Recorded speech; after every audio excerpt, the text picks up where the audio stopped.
ऊर्जा मंत्री हीरालाल नागर शुक्रवार को कनवास स्थित सावन भादो डैम का निरीक्षण करने पहुंचे, जहां उन्होंने डैम के टूटे हुए गेट की तुरंत मरम्मत कर किसानों को पानी उपलब्ध करवाने के निर्देश दिए। गोताखोर टीम द्वारा शनिवार को गेट ठीक करने का कार्य शुरू किया जाएगा। इसके लिए दिन भर शटडाउन रहेगा। उल्लेखनीय है, पिछले कुछ दिनों से किसानों के द्वारा डैम से पानी नहीं मिलने की शिकायत की जा रही थी। इस दौरान ऊर्जा मंत्री हीरालाल नागर ने कहा कि सावन भादो डैम कनवास क्षेत्र की लाइफलाइन है, जहां से बड़ी संख्या में खेतों को सिंचाई का पानी उपलब्ध होता है। पिछले दिनों बरसात के समय डैम कुछ क्षतिग्रस्त हो गया था। डैम के गेट नहीं खुल पा रहे थे। इसके बाद अस्थायी रूप से पाइप डालकर पानी लिफ्ट कर केनाल से रेगुलेशन किया गया था। डैम की मरम्मत के लिए मार्च में 15 करोड़ रुपए की राशि स्वीकृत की गई, जिससे आरसीसी की वॉल बनाई गई। बरसात के कारण काम पूरा नहीं हो पाया। अब बारिश का पानी तेज गति से आया तो मशीनरी अंदर रह गई। डैम का गेट ठीक नहीं हो पाया। ऊर्जा मंत्री नागर ने कहा कि किसानों को सिंचाई का पानी तुरंत उपलब्ध करवाया जाए। बजट के लिए कोई कमी नहीं है। पूर्व में 15 करोड़ रुपए का काम करवाया गया है। इसके बाद भी 8 करोड़ रुपए का तखमीना बनाकर स्वीकृति के लिए भेजा गया है। ऊर्जा मंत्री नागर के निर्देश के बाद डैम की मरम्मत के लिए कानपुर और मुंबई से विशेषज्ञ बुलवाए गए। गोताखोर की टीम 8-9 मीटर नीचे जाकर गेट को खोलकर लगाएगी, जिससे मरम्मत करने के बाद वापस फिट किया जाएगा। टूटी हुई फ्लेंज की वेल्डिंग की जाएगी। इसके लिए शनिवार को दिन भर रेगुलेशन का शटडाउन किया जाएगा। इसके लिए किसानों ने भी स्वीकृति दी है। ऊर्जा मंत्री नागर ने किसानों की शिकायत के बाद स्वयं डैम पहुंचकर वस्तुस्थिति का अवलोकन किया। उन्होंने अधिकारियों से डैम से संबंधित जानकारियां भी ली। उन्होंने डैम का ड्रोन व्यू देखा। इसके द्वारा उनकी खामियों को परखने की भी कोशिश की। इसी दौरान मानचित्रों के माध्यम से भी स्थिति को समझने का प्रयास किया गया। मंत्री नागर ने अधिकारियों से कहा कि किसानों की समस्या का स्थायी समाधान होना चाहिए। इसके लिए जो भी संसाधन चाहिए, राजस्थान सरकार उपलब्ध कराने के लिए तैयार है। पिछले दिनों ग्राम चौपाल के दौरान ऊर्जा मंत्री नागर के सामने ग्रामीणों ने शिकायत की थी कि डैम का गेट खराब है, जिसे सही करने की गलत जानकारी दी गई है। खेतों में सिंचाई का पानी देना शुरू किया गया, लेकिन बरसात आने के कारण किसानों ने नहरी पानी बंद करने की बात कही, लेकिन डैम का गेट बंद नहीं हो सका तो पानी खेतों में भरने लगा। इसके बाद सिंचाई विभाग ने अस्थायी व्यवस्था करते हुए नहर को तोड़कर पानी नदी में बहा दिया था, जिस पर मंत्री नागर ने खासी नाराजगी भी प्रकट की थी। ऊर्जा मंत्री हीरालाल नागर ने मुकुंदरा टाइगर रिजर्व के अधिकारियों को बुलाकर उन्हें डैम तक पहुंचने के लिए रास्ता देने के लिए भी निर्देशित किया। उन्होंने कहा कि डैम की सुरक्षा एवं अन्य देखरेख के लिए इंजीनियरों का पैदल पहुंचना बहुत चुनौतीपूर्ण है। ऐसे में डैम तक पहुंचने के लिए रास्ता दिया जाए, जहां पर ग्रेवल सड़क बना करके मोटर व्हीकल पहुंचे। ऐसी व्यवस्था होनी चाहिए, जिस पर वन्य जीव विभाग के अधिकारियों ने भी सहमति जताई। ऊर्जा मंत्री नागर ने मुकुंदरा टाइगर रिजर्व का अवलोकन किया। इस दौरान उन्होंने मीडिया से बातचीत करते हुए कहा कि हाड़ौती क्षेत्र में मुकुंदरा टाइगर रिजर्व और रामगढ़ टाइगर रिजर्व में बाघिन आने से यहाँ के टूरिज्म को पंख लग सकते हैं। केंद्र सरकार के स्तर पर और लोकसभा स्पीकर ओम बिरला के प्रयासों से इसमें काफी प्रगति हुई है। आने वाले दिनों में टाइगर रिजर्व में बाघिन लाई जाएगी।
उसको दोबारा से सिलेंडर को वेल्डिंग बढ़िया करके करा के उसके कंप्लीट कर देंगे। वेल्डिंग ऊपर से लेके जाएंगे नीचे से। नहीं, पानी कैसे करोगे? बाहर होगा वेल्डिंग बाहर से लाओगे बाहर से होल के बाहर से देंगे घंटे में 1 से 1.5 घंटा लगेगा उसको होके आने 1 से 1.5 घंटा मिलेगा करीबन 5 घंटे का दिन भर दे देंगे आपको। सुबह से करो 8 बजे से शाम को 5 बजे तक कर देंगे। दोनों पे प्रॉब्लम मतलब वो सिस्टम अब क्या है कि ये आ गए अब बाहर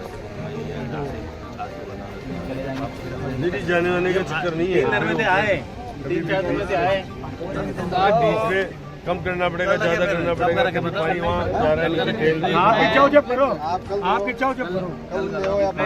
एसपी साहब का जब स्टेटमेंट आया था कि हमने गेट ठीक कर दिया, गेट तो ठीक अरे 2 रोज में गाय फसल सूख गई, 1 दिन में गाय 1 दिन की बात है। अंदर की तरफ हम 1 दिन की बात कर रहे थे। LNT और ट्रेड मिल और 3000 सीमेंट बैग वो तो अंदर ही डूबे, आज भी डूबे। ये तो सब डूबे पड़े ये बिल्कुल नील ही नहीं, बिल्कुल कोलैप्स। फिर ये वॉल उठाई हमने, इसके साथ भी लेमिना जोड़ दिया इस बार, क्योंकि कल को ये भी तो जा सकती है।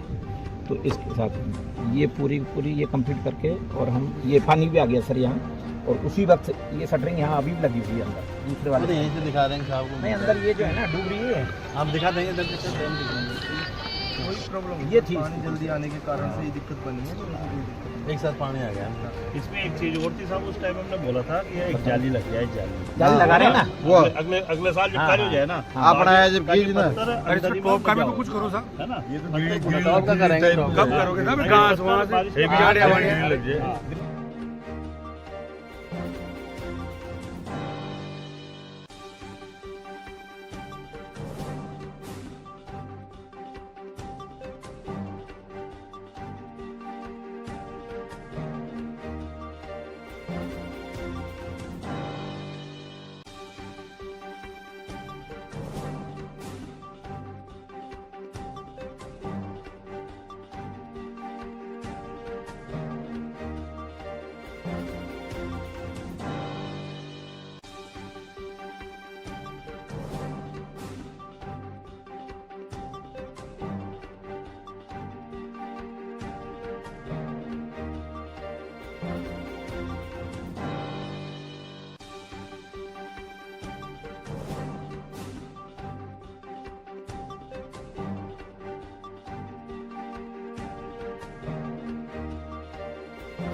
देखिए, देरी होने का कारण जो भी रहा हो, ये विभागीय स्तर पर एक परीक्षण का विषय है। मैंने जो यहाँ देख पाया हूँ और देखने से लग रहा है कि काम जो क्षतिग्रस्त हो गया था और वो एक अनएक्सपेक्टेड था। उसके बाद में विभाग ने मार्च में टेंडर अवार्ड करके और जो कॉन्ट्रैक्ट दिया था उसमें गर्मी के पहले काम होने का इनका आकलन था, और बरसात की थोड़ी इस बार जल्दी आने से शायद मुझे लगता है 10-15 दिन लेट आती तो ये स्थिति नहीं होती। फिर भी कहीं न कहीं जो भी कारण रहे हों, ये विभागीय स्तर पर उसका परीक्षण होगा, उसकी जानकारी करेंगे।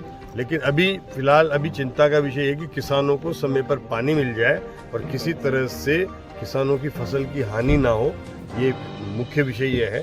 इसको देखेंगे। आज ये जो गोताखोर बुला करके, और इन्होंने कुछ कानपुर से बुलाए हैं, कुछ मुंबई से बुलाए हैं, ऐसे विशेषज्ञ बुलाए हैं जिन्होंने नीचे जाके 8-9 मीटर वहाँ पानी में जाकर के 1-1, 2-2 घंटा उसको देखा है कि क्या उसमें समस्या है, और उसका इन्होंने सुझाव दिया है यहाँ आए हुए जो विशेषज्ञ हैं, जो अभी ये गोताखोर है, कि हम इसकी फ्लेंज जो टूटी हुई है उसको निकाल करके लाएंगे, फिर उसको वापस बाहर ला करके वेल्ड करेंगे, वापस फिट करेंगे। इसके लिए 1 दिन का हमें नहर को बंद करना पड़ेगा। किसानों ने भी, जनप्रतिनिधियों ने भी इसके लिए सहमति दी है कि 1 दिन बंद कर दी जाए, लेकिन हमारा समस्या का स्थायी समाधान चाहिए, क्योंकि अभी ये बंद नहीं होता है, ऑपरेट नहीं होता है।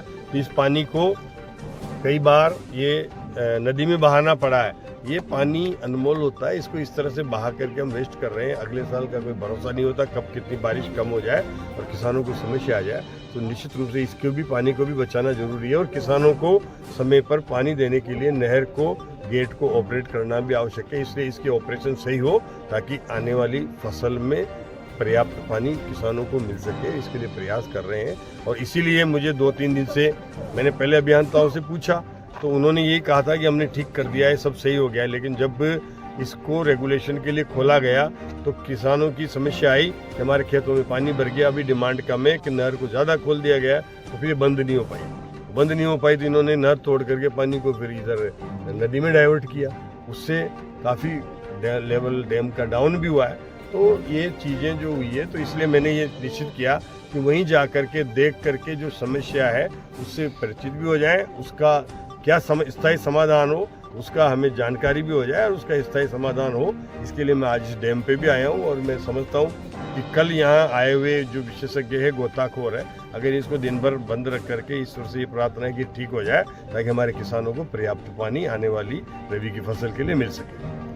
कहीं ना कहीं दर्रा के अंदर ये तालाब है और यहाँ से जो 52 गाँवों में पानी जा रहा है, तो इसके लिए मॉनिटरिंग के लिए भी कहीं ना कहीं मॉनिटरिंग के लिए जो कैनाल के सहारे अभी जो यहाँ सिंचाई विभाग के अभियंताओं ने बताया कि कैनाल के सहारे आने में कुछ मुकंदरा टाइगर रिजर्व है और इस पर कुछ रुकावट है। लेकिन मैंने बात की है डीएफओ से, उन्होंने कहा है कि हम इसके सहारे अलाउ कर देंगे तो ताकि ये मोटरेबल हो जाए, उसके सहारे एक आने का रास्ता और इनके कैनाल के सहारे रोड बन जाए कच्चा, जिस पर ये उसको ग्रेवल रोड बनाने का अलाउ कर देंगे। मुकंदरा हिल्स के अंदर टाइगर रिजर्व में ये पक्का रोड तो अलाउ करेंगे नहीं डामर, लेकिन कच्चा और ग्रेवल रोड अलाउ हो जाएगा, तो उससे भी यहाँ आकर के और इस नहर की भी मॉनिटरिंग हो जाएगी।